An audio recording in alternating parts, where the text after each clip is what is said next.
Here I am. Comfort zones. Yes. I was deep into that on my Substack because I have often, my entire career, I realize, shared things that take people right out of their comfort zone. And then they get mad at me. And I have some real choice words for them. And it's gotten to the point where I'm just sick of it. I'm just sick of it. It's like, but it's the wisdom is so right. And I am so used to being in that discomfort zone. There was never a moment when I didn't know that I had to tell the truth. Never a moment. So what was shocking was how quickly the chaff flew away. That was what was shocking. These were people, remember, and everyone listening has them.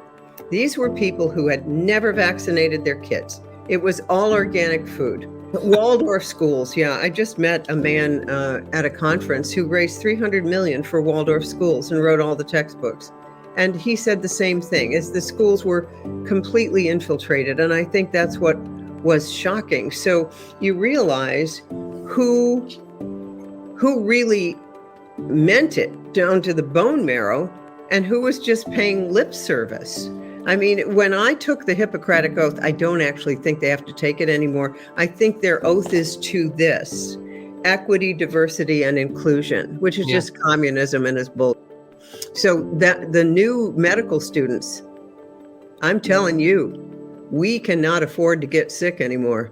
We cannot. You have got to stay healthy. And orthopedic surgeons aren't like other people anyway. So we'll have those guys or women if we break something or multiple trauma. But otherwise, see, I've always known that there was no health in healthcare, not in Rockefeller medicine, not since 1910. But it used to be up until the late 80s.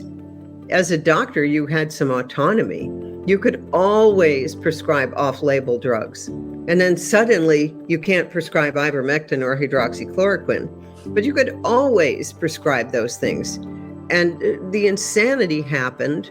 And what was amazing to me, how few people could see it, or if they did, how unwilling they were to open their mouths, when I knew darn well, if every single one of us had said, "The emperor has no clothes," it would have been over.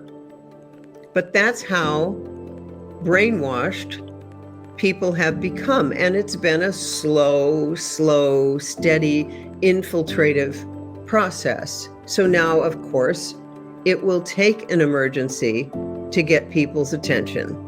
You know, it's like the, you had your chance. You know, I'm doing this affidavit project, as you know, called Stand Firm Now. And what I'm saying to doctors and nurses, if you have participated in the pandemic, and if you have gone along, I would sign one of our petitions as soon as you can to get ahead of what's coming for you, because it's coming for you. There won't be any way to hide.